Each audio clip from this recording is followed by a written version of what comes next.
Salam sejahtera untuk kita semua. Perkenalkan kami dari kelompok 11 pada praktikum jaringan komputer yang beranggotakan Grace Simanulang, Bertrand Sianipar, dan Agnes Nebahu. Pertama, kami akan menjelaskan tentang modul yang kelima, yakni soket programming pada bagian yang pertama.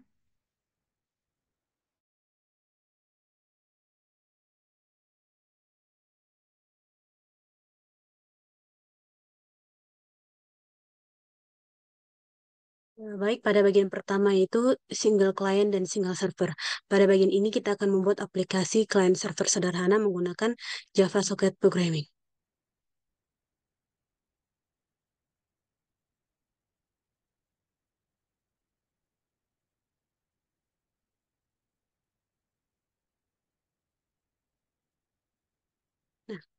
Nah, pada bagian ini kita akan pertama membuat untuk program kliennya dengan nama TCP client.java dan program untuk servernya dengan nama TCP server.java. Nah, kita akan mengupilenya pada new terminal. Pertama, kita akan menjalankan TCP client.java-nya terlebih dahulu.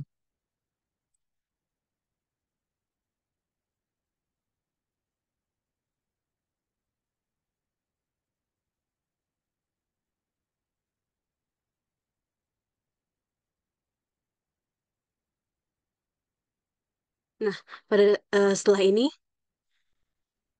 kita akan men-split terminalnya dan lanjutkan dengan Java Java TCP servernya.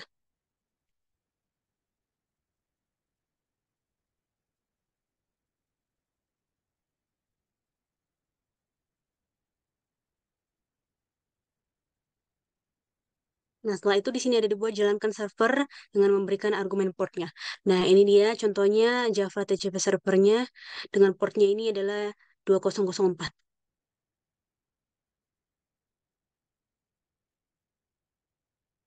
Nah, kemudian di sini hanya sampai di portnya, kemudian kita lanjutkan ke kliennya. Di sini kita akan langsung kopikan saja yang ini. Nah, kemudian setelah itu di sini dibuat connecting to server dan di sini klien Grace telah terhubung. Kemudian di sini ada perintahnya, tuliskan quit untuk berhenti. Kemudian kita akan coba masukkan input stringnya.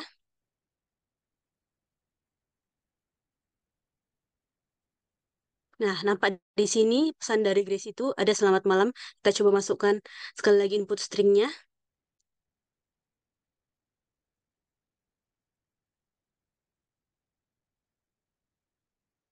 Nah, maka di sini akan keluar inputannya itu pesan yang sebelumnya saya berikan halo semuanya. Kemudian kita akan coba untuk quit. Nah, maka dari sini Grace telah berhenti. Kemudian kita akan melanjutkan untuk bagian keduanya.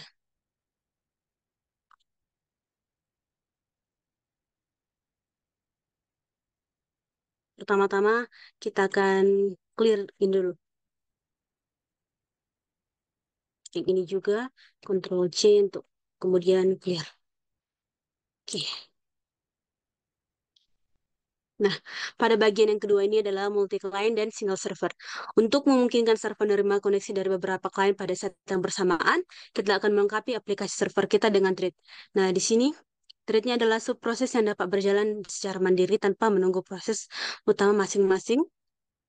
Dan kita akan menggunakan programnya TCP Server Thread.java. Oke.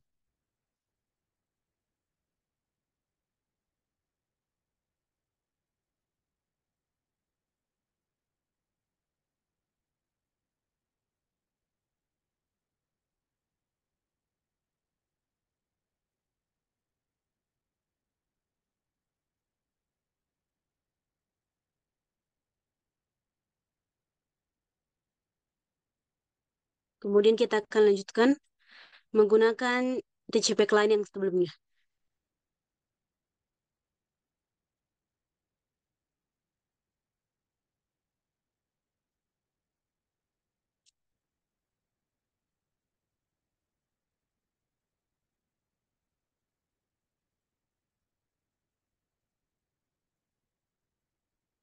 Nah, di sini kita akan untuk menjalankan servernya, ini di argumen portnya.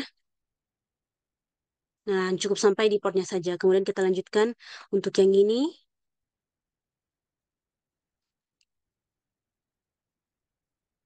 Kemudian di sini nampak klien Grace telah terhubung. Kita akan melanjutkan untuk membuat klien yang berikutnya. Kita split lagi dia. Kita buat lagi Java ini.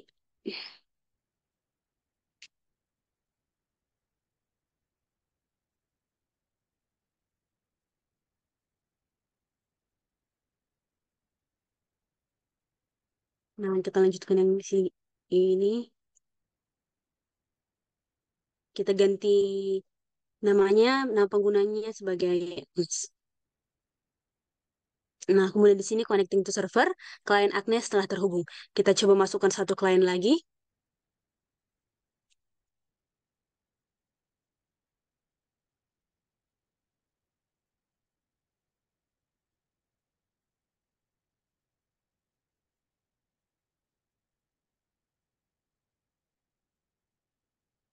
Nah, kita ganti sekarang namanya sebagai Bertrand.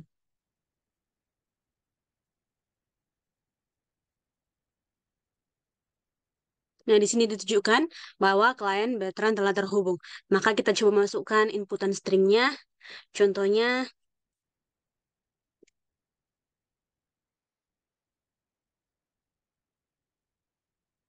nah nampak di sini pesan dari klien Grace, salam sejahtera. Kita coba masukkan inputan string dari klien Agnes.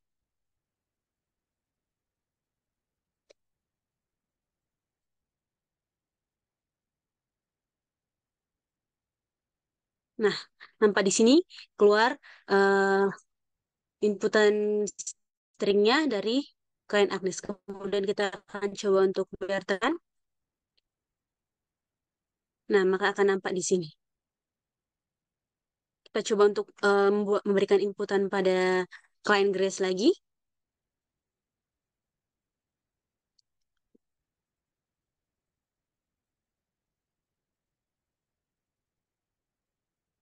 Nah, kemudian kita coba masukkan dari klien Bertrand lagi. Nah, seperti ini ya, uh, menggunakan banyak klien. Yo, Kemudian kita akan coba untuk keluar dari sini menggunakan perintah quit. Nah, maka dari sini klien Grace telah berhenti. Kemudian kita akan quit untuk klien Agnesnya dengan perintah quit tadi. Nah, kemudian di sini Agnes telah berhenti. Kita akan berhenti juga dengan klien Bertrand. Nah, di sini dari servernya Bertrand telah berhenti. Oke, demikian eh, untuk bagian pertama dan bagi kedua saya.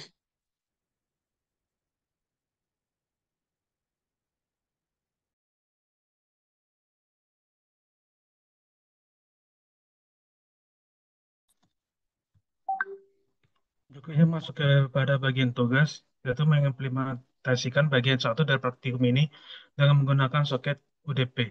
Berlaku ada aplikasi UDP harus sama dengan aplikasi TCP yang ada praktikum ini.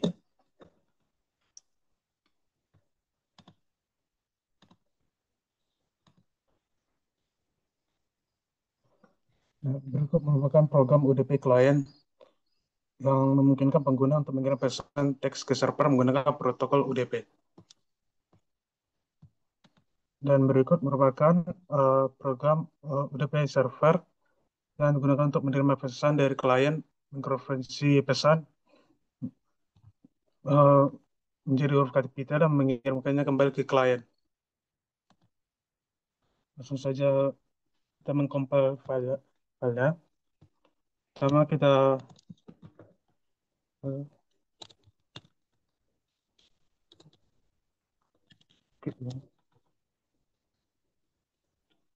pertama kita mengcompile dengan mengetikkan Java UDP.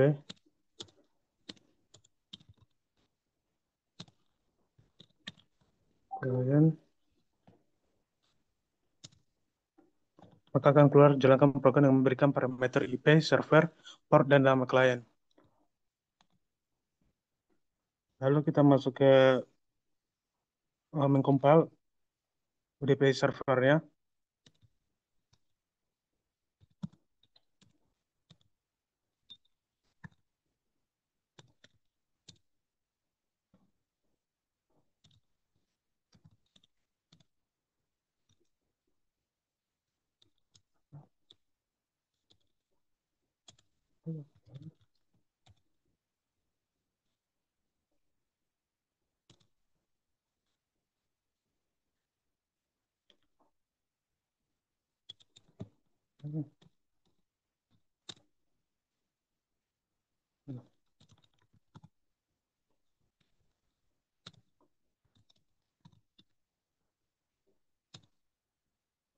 Nah, lalu kita masukkan Java UDP server portnya.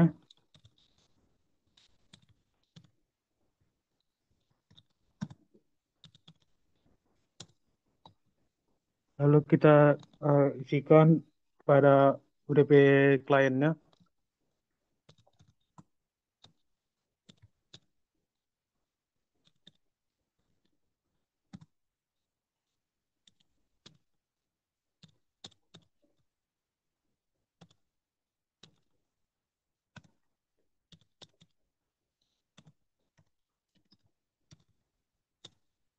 Nah, maka akan keluar tuliskan quit untuk berhenti.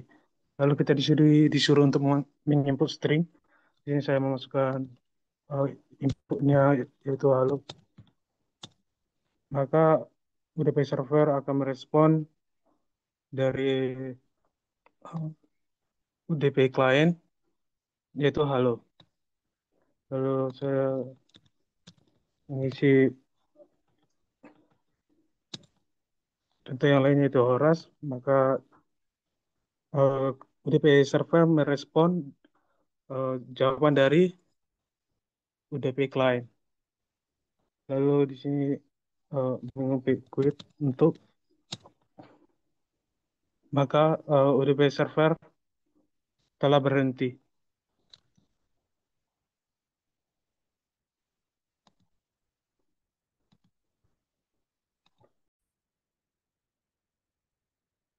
Kemudian kita akan lanjut pada bagian yang kedua dari modul soket programming. Dan di sini kita diminta untuk membangun web server sederhana menggunakan soket programming dengan Java. Nah, di bagian ini sudah ada em,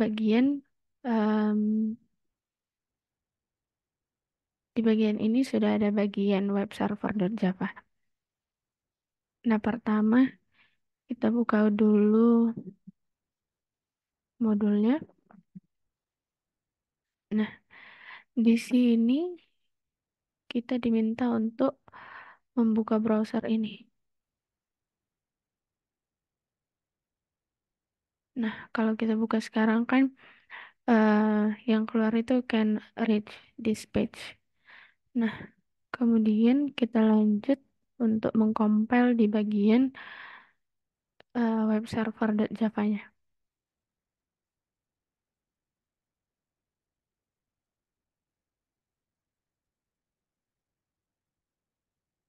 Ini kita ketik java web server.java.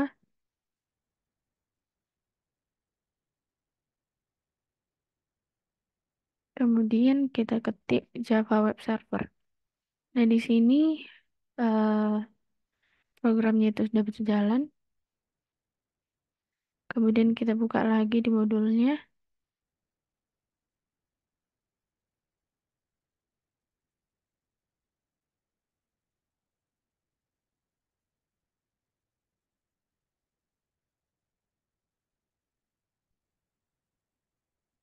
Nah, di sini akan muncul gambar Jarkom. Nah, selanjutnya kita akan lanjut di bagian tugas, yakni kita diminta untuk memodifikasi program sehingga aplikasi bisa melayani beberapa request. Kemudian kita diminta untuk menambahkan fungsi thread sehingga bisa melayani beberapa request secara paralel. Kemudian kita diminta untuk membuat file HTML, CSS, dan JavaScript. Kemudian em, diminta untuk membuat contoh di mana sebuah file HTML bisa diakses oleh klien menggunakan browser. Nah, di sini eh, kita akan menggunakan beberapa perbedaan dari web server sebelumnya. Nah, di sini eh, kita menggunakan multi-thread. Nah, di sini kita menggunakan multi-thread di bagian web server 2.java. Nah, fungsi multi-thread ini kita gunakan untuk menangani setiap permintaan klien. Nah, kemudian di sini server juga menangani beberapa jenis file, yakni JPG, HTML, CSS, dan JavaScript. Nah, nanti outputnya itu server akan mencetak pesan ke konsol untuk setiap tahap proses, termasuk ketika koneksinya berhasil dibuat. Nah, kita akan coba untuk mengcompile programnya.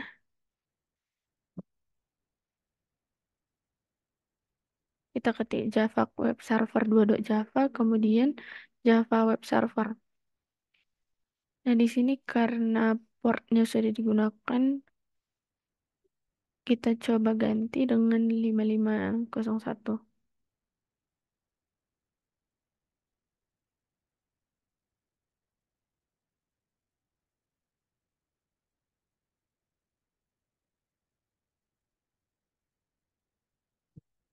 Eh, kita coba ganti dengan port 5501. Kita kita coba compile kembali Java Web Server 2.java, kemudian Java Web Server 2. Nah, di sini server is running, listening on port 5501. Nah, kita akan buka di bagian modul lagi. Nah, di bagian ini kita copy link, kemudian kita paste di bagian ini. Kita ganti lokal lokal portnya itu jadi 5501. Nah, akan keluar ini Charcom. Kemudian kita lanjut untuk melihat di bagian em, index.html. Nah, di bagian indeks HTML ini kita akan coba untuk melihat di web page-nya.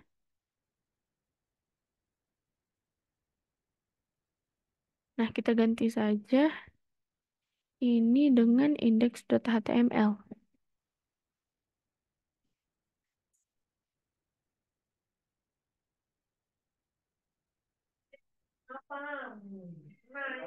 Nah, nanti keluar ini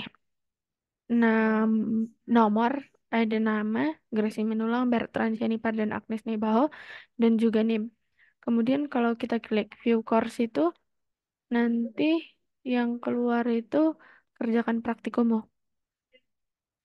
Nah, di bagian ini, di bagian index.html ini, saya menggunakan beberapa bagian, yakni head yang untuk mendefinisikan beberapa informasi tentang halaman seperti judulnya. Kemudian ada tag body. Nah, di sini berisi judul kelompok 11 jaringan komputer. Kemudian tag table itu untuk mengatur data anggota kelompok. Kemudian tautan ke view course. Nah, nanti eh, tautan ini kita rancang untuk diklik oleh pengguna. Kemudian text script itu mengacu pada file JavaScript. Nah, kita lanjut untuk membuka file JavaScript-nya.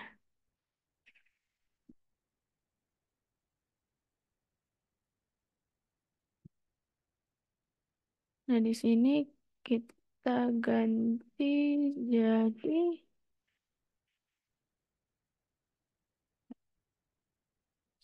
script. style.js. Nanti outputnya ini, nah, kenapa outputnya bisa gitu? Karena di sini kita mendefinisikan em, dokumen. Nah, di sini di dokumen itu kita menambahkan eh, DOM content load. Nah, ini ketika dokumen dimuat dan siap untuk dimanipulasi oleh JavaScript. Kemudian eh, di bagian var course, nah di sini kita akan mendapatkan referensi ke HTML. Kemudian ada link bottom untuk yang diklik tadi yang em, di bagian sini view course. Kemudian alertnya itu nanti yang keluar itu di bagian sini. Yang tadi kerjakan praktikummu. Kemudian kita lanjut untuk membuka yang satu lagi, yakni style.css.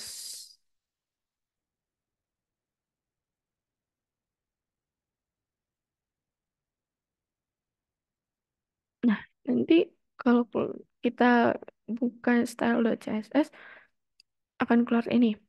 Nah, style CSS ini berisi apa? Ini berisi style yang saya gunakan untuk membuat bagian ini tadi.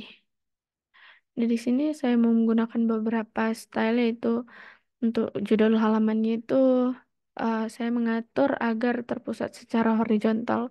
Kemudian style untuk tabelnya itu ada membuat tabel memenuhi lebar penuh, terus menggabungkan batas sel yang berdekatan, kemudian menetapkan ketebalan dan warna tabel, kemudian menambahkan jarak antara tabel dan elemen. Kemudian stylenya itu saya berikan latar abu-abu, kemudian menetapkan ketebalan dan warna batas sel, kemudian mengatur dalam sel header agar terletak di sebelah kiri. Kemudian untuk datanya itu saya menetapkan ruang di dalam sel untuk menghindari teks berdekatan dengan batas. Kemudian style untuk tautan. Di sini saya mengatur warna untuk tautan menjadi putih. Saya memberikan latar belakang biru pada tautan. Kemudian memberikan ruang di dalam tautan dan memberikan sudut melengkung pada tautan. Kemudian untuk backgroundnya itu saya mengubah latar belakang tautan menjadi biru tua saat eh, kursor diarahkan ke atasnya.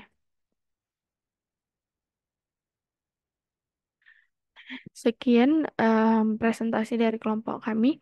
Apabila ada kesalahan kata dan kalimat, mohon dimaafkan. Sekian dan terima kasih.